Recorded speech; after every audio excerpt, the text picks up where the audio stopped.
So if I go back over here, not there, here.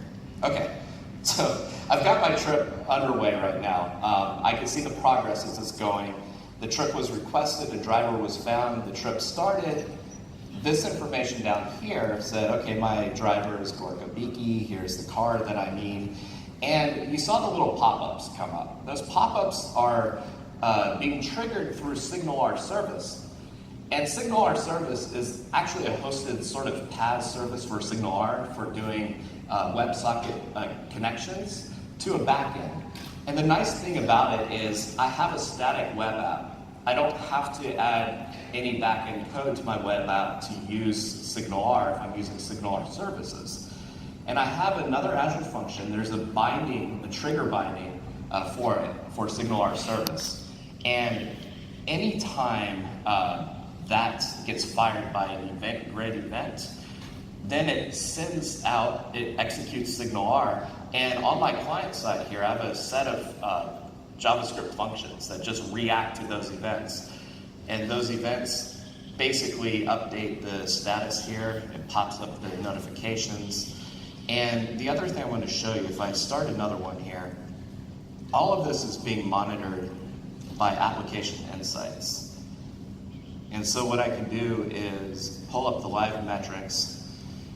And this is, on the right-hand side, the telemetry that's flowing through, as there are actually 3 different durable functions in play. So you have the trip manager that actually starts the trip and it goes to find available drivers.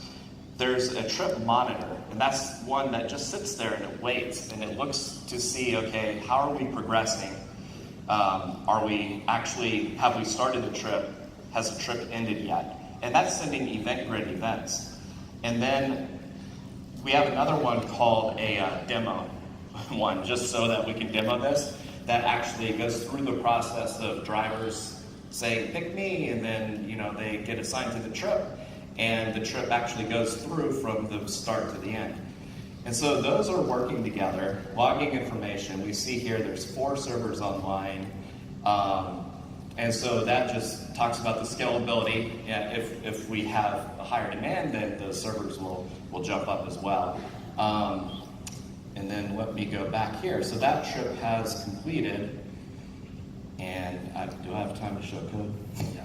Okay, so let me show you a little bit of the code of what's going on here.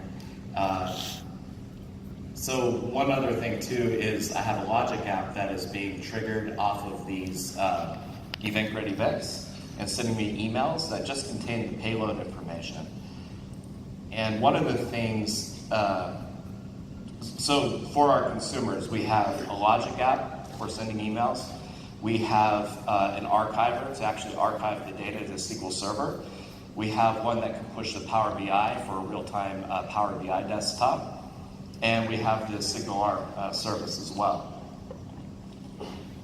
So if I pull open my code in Visual Studio, this is the function app for the orchestrators for the durable functions. And this is just the trip manager, the managed trip orchestrator. And this is the one that really it calls out a few different activity functions to coordinate all of this activity. So if you see here, it does a few things. It has a cancellation token, it's asynchronous, and we have set a timeout. So if a driver has not accepted the trip request within a certain amount of time that's configurable, then we go ahead and time out and say, look, we couldn't find a driver, try again. But we also have this acknowledge task. And so this is using a wait for external event. And an external event is one way that you can tell an orchestrator to say, okay, something happened, you need to do something about it. And so what it's doing initially is it's calling out to notify drivers, and then it's waiting for someone to accept it. And there's a lot more I could show you, but we're short on time.